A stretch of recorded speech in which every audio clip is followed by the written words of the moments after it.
Hello everyone, I am doctor Rupali Burde.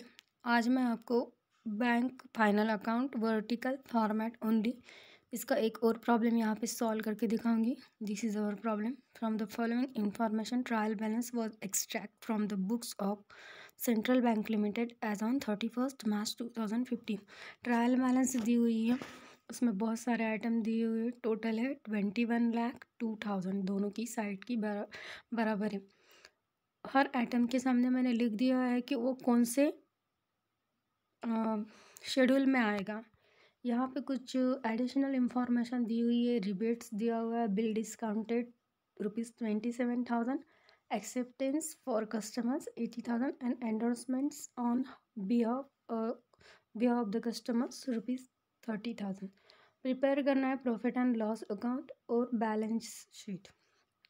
ठीक है, तो यहाँ पे मैंने शेड्यूल लिख दिए है। तो पहले हम शेड्यूल प्रिपेयर करेंगे, उसके बाद profit and loss account prepare करेंगे और उसके बाद फिर शेड्यूल तैयार करेंगे और उसके बाद हम बैलेंस शीट बनाएंगे।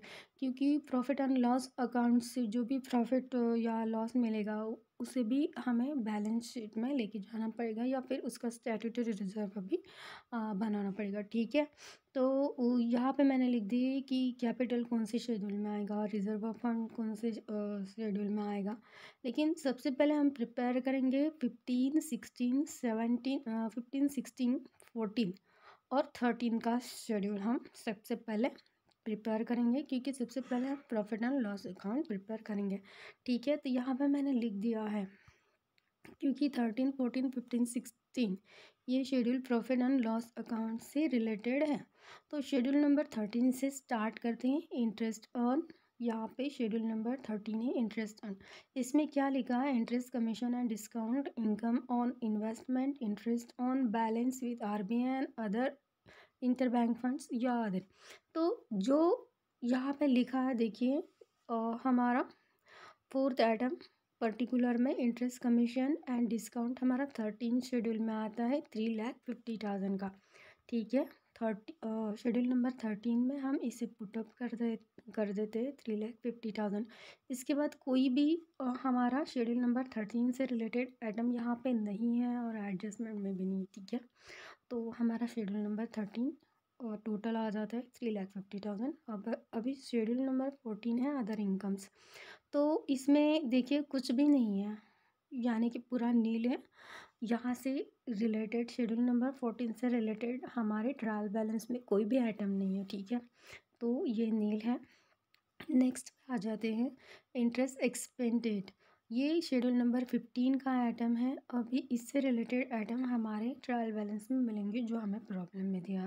क्या है? Interest on deposit. उसमें कौन सा है? फिक्स पे मिला, फिक्स पे वो हमें पेड करना है, सेविंग पे और करंट पे। तो ठीक है, यहाँ पे ये 3 आइटम हमें मिल रहे हैं। देखिए, डिपॉजिट थर्ड नंबर का आइटम है। फिक्स्ड सॉरी हमारा 15 नंबर का आइटम देखना है हमें, क्योंकि हमारा शेड्यूल नंबर 15 से रिलेटेड हमारी बातचीत हो रही है। तो इंटरेस्ट ऑन फिक्स डिपॉजिट देखिए, जिसके सामने मैंने 15 लिखा है, शेड्यूल नंबर 15 कितना है? 30,000। इंटरेस्ट ऑन सेविंग डिपॉजिट ये भी 15 में आता है 20,000। और इंटरेस्ट ऑन डिमांड यानी कि जिसे हम करंट भी बोलते वो 12,500। क्योंकि बैंक है, क्योंकि उन्हें उनके पास जो भी डिपॉजिट आएंगे उनकी लायबिलिटीज़ हो जाएंगी, क्योंकि जैसे भी लोग डिमांड करेंगे उन्हें वापस करना पड़ेगा, इसलिए ये बैंक का एक्सपेंसेस हो जाएगा। तो शेड्यूल नंबर 15 में ये तीनों आइटम लिख देते हैं। देखिए, यहाँ पे लिख दिए हैं interest on deposit, fixed, saving और करंट में 30,000 फिक्स का है, सेविंग का है 20,000 और करंट का है 12,500। तीनों का टोटल हुआ है 62,500, जिसका टोटल पूरा आता है 62,500। अभी हमारा शेड्यूल नंबर 16 ऑपरेटिंग एक्सपेंसेस है, उससे रिलेटेड आइटम हम देखेंगे। तो यहाँ पे जो शेड्यूल नंबर 16 लिखा है मैंने, salaries, director fees, rent and taxes, insurance, postage and telegram, printing and stationery, advertisement and publicity, auditor fees, depreciation, पूरे के पूरे आइटम हमारे शेड्यूल नंबर 16 से रिलेटेड है। तो ये क्योंकि ये सारा एक्सपेंसेस है तो ये पूरा का पूरा हम वहाँ पे ले लेंगे शेड्यूल नंबर 16 में। चलो यहाँ पे ऑपरेटिंग एक्सपेंसेस है, payment to and provision for employees, जिसे हम सैलरी भी बोलते हैं, 1,25,000। रेंट, टैक्सेस एंड लाइटिंग है 2,800। प्रिंटिंग एंड स्टेशनरी है 5,000। एडवर्टाइजिंग एंड पब्लिसिटी है 2,000। डिप्रिशिएशन ऑन बैंक प्रॉपर्टी इसमें दिया हुआ है 3,300। उसके बाद है director fees, allowance and expenses है 6,000। ऑडिटर फीस है एंड एक्सपेंसेस है 3,700। लॉ चार्जेस नहीं है। पोस्टेज एंड टेलीग्राम है 500 एंड इंश्योरेंस है 1,200। ठीक है, पूरा टोटल हुआ 1,49,500। अभी ये रिबेट का यहाँ पे नहीं है हमारे पास, यहाँ पे एडिशनल इंफॉर्मेशन में रिबेट्स, बिल डिस्काउंट 27,000, तो ये हम यहाँ पे लिख देंगे। प्रोविजन एंड कंटीजेंट्स में 27,000 का, बाकी के आइटम नहीं है। ठीक है, शेड्यूल नंबर हमारा 16 पूरा हो गया है। ठीक है, नेक्स्ट अभी हमें profit and loss account prepare करना है। तो चलो यहाँ in the books of central bank Limited form B है। फॉर्म ए तो बैलेंस शीट का है ना, profit and loss account for the year end 31 March 2015। Particular से शेड्यूल नंबर है और रुपीज़ है। इनकम का फर्स्ट है, उसमें इंटरेस्ट अर्न शेड्यूल नंबर 13 था और शेड्यूल नंबर 14 है अदर इनकम्स। तो 13 का हमारा जो पूरा टोटल है कितना है, 3,50,000 यहाँ पे पुटअप करेंगे। 14 का नील था तो 14 का कुछ भी नहीं लेंगे। पूरा टोटल कितना है, 3,50,000। अभी एक्सपेंडिचर है सेकेंड, उसमें है इंटरेस्ट एक्सपेंडेड 15 शेड्यूल नंबर का है। देखिए कितना आया, 62,500 यहाँ पे पुटअप किया। ऑपरेटिंग एक्सपेंसेस कितना था, 1,49,500, वो भी यहाँ पे पुटअप किया। और उसके बाद था प्रोविजन एंड कंटीजेंट्स, उसका 27,000 था, वो पूरा लिया। अभी पूरी टोटल 62,500, 1,49,500 एंड 27,000 हो गया 2,39,000। अभी 3,50,000 में से 2,39,000 माइनस किया, हमारा नेट प्रॉफिट आया 1,11,000। ठीक है, अभी अगर इसमें नेट प्रॉफिट लास्ट ईयर का होगा जो हमें ट्रायल बैलेंस में दिया होता पर दिया हुआ नहीं है तो यहाँ पे नहीं आएगा। ठीक है, यहाँ पे कुछ रिलेटेड दिया हुआ नहीं है। ठीक है, तो यहाँ पे नहीं आएगा। अभी 1,11,000 हमारा नेट प्रॉफिट है। अभी अप्रिशिएशंस में क्या आएगा, ट्रांसफर टू स्टैट्यूटरी रिजर्व। ये जो है नेट प्रॉफिट के 20% हमें ट्रांसफ़र करना पड़ता है। तो 1,11,000 का 20% होता है 22,200, जो हम इसमें से माइनस करेंगे तो हमारे बचते हैं 88,800, जो हमें बैलेंस शीट में लेके जाने पड़ेंगे। ठीक है, अभी बैलेंस शीट से रिलेटेड हमारे शेड्यूल स्टार्ट होंगे यहाँ से। ठीक है, तो पहला शेड्यूल होता है कैपिटल का। कैपिटल में कितना है, 2 लाख। यहाँ पे हम जो हमें मिला हुआ कैपिटल है, यानी कि ऑथोराइज कैपिटल नहीं, इशूड कैपिटल, जो सब्सक्राइब्ड है सिर्फ वही कैपिटल लेते हैं, तो वो है हमारा 2 लाख। और call unpaid forfeiture shares नहीं है तो 2 लाख्स का हमारा कैपिटल का आ जाएगा। ठीक है, उसके बाद है सेकंड नंबर का शेड्यूल रिजर्व एंड सरप्लस। तो रिजर्व एंड सरप्लस का फंड देखिए सेकंड नंबर पे 5 लाख्स का है, वो हम यहाँ पे डाल रहे हैं। Reserve, statutory reserve 5 lakhs. अभी adding plus addition during year, ये वो वाला है जो हमने प्रॉफिट एंड लॉस में जो प्रॉफिट आया था 1,11,000 का 20% निकाला था, ये जो 22,200 वो भी यहाँ पे ऐड करेंगे हम। कहाँ पे, यहाँ पे, ठीक है। और अब जो है balance in profit and loss account, ये जो वो जो प्रॉफिट था हमें नेट प्रॉफिट मिला था वो भी यहाँ पे हम ऐड कर रहे हैं यहाँ से। ये देखिए balance carried over to balance 88,800, ये यहाँ पे हमने प्लस किया। कितना टोटल आया रिजर्व एंड सरप्लस का 6,11,000, ठीक है। नेक्स्ट शेड्यूल है डिपॉजिट का। तो डिपॉजिट जो भी है हमारे पास वो पूरी ले लेंगे। देखिए यहाँ पे डिपॉजिट्स फिक्स है, सेविंग है, करंट जो जिसे डिमांड भी बोलते हैं। 2,28,000, 4,50,000 एंड 3,74,000 पूरा डिपॉजिट में लेके जाएंगे, ठीक है। यहाँ पे डिमांड का जितना है उसके सामने उतना लिखा। सेविंग का था 450, टर्म्स का था 228 और डिमांड का है 3,74,000। तीनों का टोटल आया 10,52,000, ठीक है। अभी बोरोइंग्स से रिलेटेड कुछ है नहीं तो ये पूरा नील है। उसके बाद है अदर लाइबिलिटीज़ एंड प्रोविजन, तो ये वही रिबेट्स है जिसका हमने यहाँ से लिया था। तो ये वही रिबेट्स है जो हम शेड्यूल नंबर 15 में फिर से लिख रहे हैं, ठीक है। यहाँ पे अदर लाइबिलिटीज़ एंड प्रोविजंस में जो रिबेट्स है अनएक्सपायर्ड डिस्काउंट जिसे हमने रिबेट ऑन बिल्स डिस्काउंट में दिया, ठीक है, लिख दिया है 27,000, ठीक है। इसका पूरा टोटल कितना है 27,000।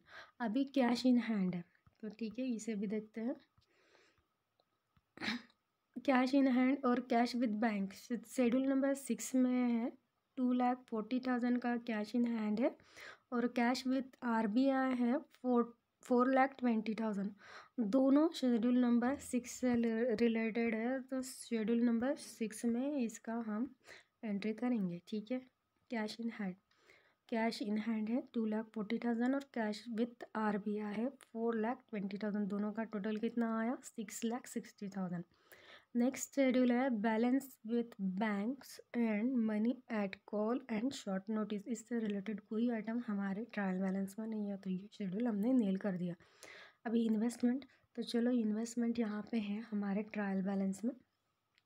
बाकी के ये पूरे 15-16 शेड्यूल्स हमारे हो चुके हैं। इन्वेस्टमेंट देखिए, इन्वेस्टमेंट इन शेयर शेड्यूल नंबर 8 लिखा है और गवर्नमेंट सिक्योरिटीज़ लिखा है, ठीक है। तो इन्वेस्टमेंट है 80,000 का और गवर्नमेंट सिक्योरिटीज़ है 1,60,000। चलो शेड्यूल नंबर 8 में लेके जाते हैं। शेड्यूल नंबर 8 में लेके गए, ठीक है। जो इन्वेस्टमेंट इन इंडिया, ठीक है, शेड्यूल नंबर 8 है इन्वेस्टमेंट इन इंडिया में देखिए 1 है इन्वेस्टमेंट इन गवर्नमेंट सिक्योरिटी जो 1,60,000 थे और इन्वेस्टमेंट इन शेयर थे 80,000। दोनों का टोटल हुआ 2,40,000। चलो अभी नेक्स्ट शेड्यूल है हमारा एडवांस का। एडवांस से रिलेटेड आइटम है bill purchase and discount, cash credit and overdrafts and loan. चलो इतने आइटम हैं तो वहाँ पे ढूंढते ट्रायल बैलेंस में, ठीक है। यहाँ पे ट्रायल बैलेंस में आ जाते हैं। शेड्यूल नंबर 9 से रिलेटेड 3 आइटम है। कैश क्रेडिट एंड ओवरड्राफ्ट्स के है 2,30,000, लोन्स एंड एडवांस के है 2,60,000 and bill discount and purchase के है 1,80,000। पूरे के पूरे शेड्यूल नंबर 9 में आएंगे हमारे। चलो शेड्यूल नंबर 9 में बिल परचेसेस एंड डिस्काउंट ये था 1,80,000 का और cash credit and overdrafts and loan ये पूरे एक साथ ही लिख दिए 2,30,000 प्लस 2,60,000। पूरा टोटल मिलके हुआ 4,90,000। अभी 1,80,000 और 4,90,000 का टोटल पूरा दोनों का टोटल हुआ 6,70,000, ठीक है। तो ये एडवांस का पूरा टोटल है। अभी फिक्स असेट आ जाते हैं शेड्यूल नंबर 10 में। फिक्स असेट कौन से, बैंक प्रीमाइसेस से 2,80,000 और फर्नीचर है 40,000 का। तो चलो ये ले लेते फिक्स असेट में। यहाँ पे bank premises at cost on 31 मार्च 14 कितना है 2,80,000। एडिशन नहीं हुआ है, डिप्रेशन हमें दिया था लेकिन वो ट्रायल बैलेंस में था, एडजस्टमेंट में नहीं था तो इसे वहाँ यहाँ पे नहीं लेंगे। और फर्नीचर था 40,000 का तो 280 प्लस 40 3,20,000 हुआ। अभी यहाँ पे अदर असेट आ जाते हैं। अदर असेट में ये 11वां शेड्यूल से इससे रिलेटेड कोई आइटम हमारे ट्रायल बैलेंस में नहीं है क्योंकि हमारे ट्रायल बैलेंस के सभी आइटम ख़त्म हो गया। कंटिजेंट लायबिलिटीज़ हैं हमारी, इसमें आ जाते हैं शेड्यूल 12 में कंटिजेंट लायबिलिटी। तो बिल्स फॉर कलेक्शन, इसमें कुछ नहीं है, acceptance endorsement on behalf of customer 80,000 plus 30,000, ये हमारा यहाँ पे है एडजस्टमेंट में। देखिए endorsement on behalf of the customers 30,000 and acceptance for customer 80 plus 30 हमारे हो जाते हैं 1,10,000। ठीक है, अभी हमारी प्रॉफिट एंड लॉस अकाउंट बन चुके हैं, बैलेंस शीट पे आ जाते हैं। In the books of central bank Limited form A balance sheet as at 31 March 2015। अभी पर्टिकुलर में लिखा कैपिटल एंड लायबिलिटीज़, तो पहला शेड्यूल था कैपिटल जिसका आया नंबर 1, कितना था उसका 2 लाख। ठीक है, ठीक है, यहाँ पे 2 लाख लिख दिया। दूसरा शेड्यूल है रिजर्व एंड सरप्लस का, जिसके सामने मैंने शेड्यूल नंबर 2 लिख दिया। कितना आया 6,11,000 पूरा टोटल लेना है। देखिए यहाँ 6,11,000। उसके बाद है थर्ड शेड्यूल डिपॉजिट का। डिपॉजिट का जितना भी टोटल होगा यहाँ पे आया है 10,52,000। चलो ये है डिपॉजिट 10,52,000। बोरोविंग का कोई शेड्यूल नहीं था, नील था। देखिए यहाँ पे भी नील आया। अदर लायबिलिटीज़ एंड प्रोविजन का 27,000 था, वो शेड्यूल नंबर 5 है। ठीक है, यहाँ पे शेड्यूल नंबर 5 का 27,000। ठीक है, यहाँ पे आया है। अभी असेट एंड प्रॉपर्टी, ठीक है, इसमें क्या क्या आया, cash and balance with RBI जो शेड्यूल नंबर 6 है। कितना है 6,60,000। चलो यहाँ से लिया 6,60,000। ठीक है, नेक्स्ट है balance with banks and money at call and short notice, ये शेड्यूल नंबर 7 है, लेकिन इससे रिलेटेड कोई आइटम नहीं था तो नहीं आएगा। इन्वेस्टमेंट से रिलेटेड आइटम थे जो शेड्यूल नंबर 8 है। चलो यहाँ पे देखते हैं शेड्यूल नंबर 8 से कितना आया था 2,40,000। चलो यहाँ पे 2,40,000 कर दिया। उसके बाद एडवांस का 9 शेड्यूल था, जिसके सामने मैंने 9 लिख दिया। यहाँ पे कितना आया था 6,70,000 पूरा टोटल यहाँ पे लिख दिया। फिक्स असेट का कितना था, फिक्स असेट का था हमारा 3,20,000। 3,20,000 यहाँ पे लिख दिया। अदर असेट का कोई नहीं था, नील था, यहाँ पे नहीं आया। और कंटिजेंट लायबिलिटी शेड्यूल नंबर 12 है, जो हमारे असेट या फिर कैपिटल में नहीं लिखते, तो उसका शेड्यूल नंबर 12 और उसका जो था 1,10,000 हमने बाद में लिख दिया। अभी पूरा कैपिटल और लायबिलिटीज़ का टोटल और असेट और प्रॉपर्टी का टोटल हमारा मैच हो गया 18,90,000। तो हमारा बैलेंस शीट टैली हो गया। तो thanks for watch my video. आपको अच्छा लगे तो लाइक और सब्सक्राइब ज़रूर कर दीजिए। Thank you.